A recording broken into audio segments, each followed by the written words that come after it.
Welcome back to Beyond the Headlines. Today we're discussing the often difficult realities facing veterans who've returned from the war in Iraq or Afghanistan. Getting back to the normalcy of daily life is not an easy task after being gone for many months and living through the horrors of battle.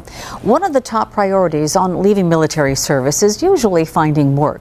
Recently, a special job fair for veterans only was held in San Francisco to address this issue. ABC 7's Vic Lee was there. I was a battlefield medic in the military, but none of that really means a whole lot. Jerry Ramos joined the Navy when he was only 17. He's now 24. He served 2 tours in Iraq. It's difficult getting his first real job. Actually, with the economy and recession, I would say yes. What's your name? Scott. Scott, thanks, Scott.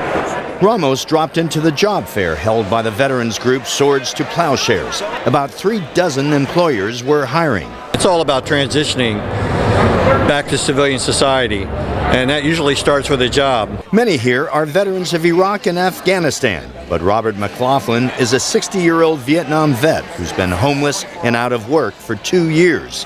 They're the ones in a never-ending vicious cycle.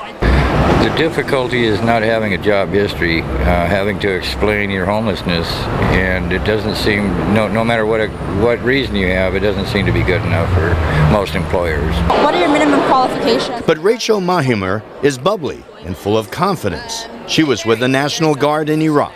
With my 1 year of duty in Iraq, I was able to expand my horizon and realize the things that I can't do, I can do.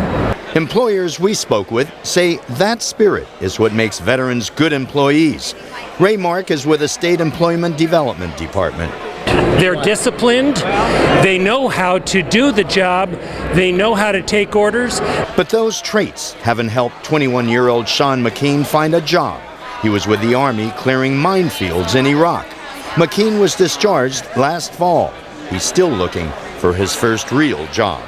They just usually never call me back, or I don't know, they don't care. He says being homeless makes it even tougher. Just worrying about where I'm going to stay and what I'm going to eat, and then getting a job on top of that. McKean stood by the PG&E booth. We thought he would stop here, but he left. Perhaps because of more pressing issues. Where to stay tonight, where to eat. Vic Lee, ABC 7 News. Well, the young man you just saw in that story, Sean McKean, he touched the hearts of so many of our viewers when the story originally aired in September, so much so that Vic Lee went back to do a follow-up on him a few days later after several job offers came in for Sean. And he settled on an electrician apprentice program with the help of Swords to Plowshares. And he now has housing and he is getting help for his post-traumatic stress disorder.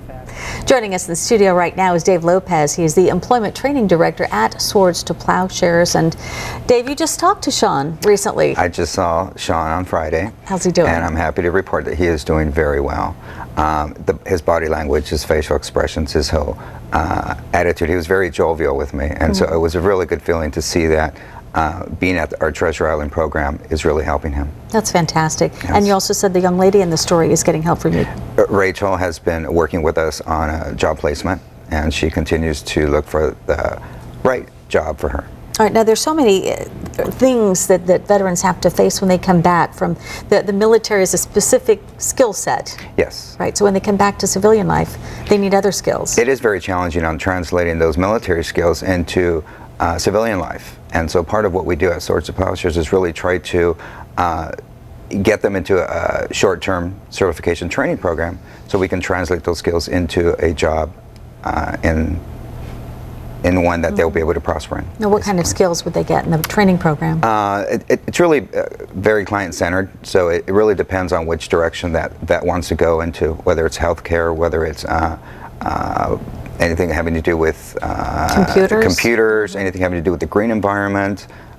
Okay, so you try to tailor it to their interests. Definitely, because I want to make sure that it's something that they want to do, not something that I want them to do or that Swords wants them to do, but basically I want them to have interest and be able to choose a career. That's perfect. All right, now you have another project going on, the Iraq Veterans Project. What's that Yes, about? the Iraq Veterans Project is really, it's a two-part, or really a dichotomy of services there. On one end, it is a policy unit that is working with the legislators in Washington.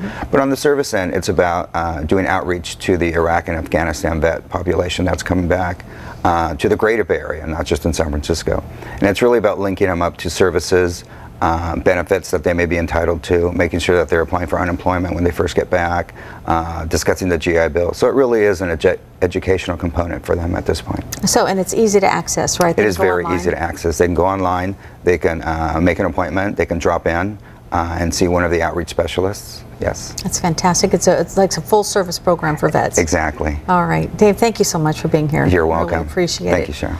And coming up next, we're going to learn how one veteran triumphed over post-traumatic stress disorder in just a couple of minutes.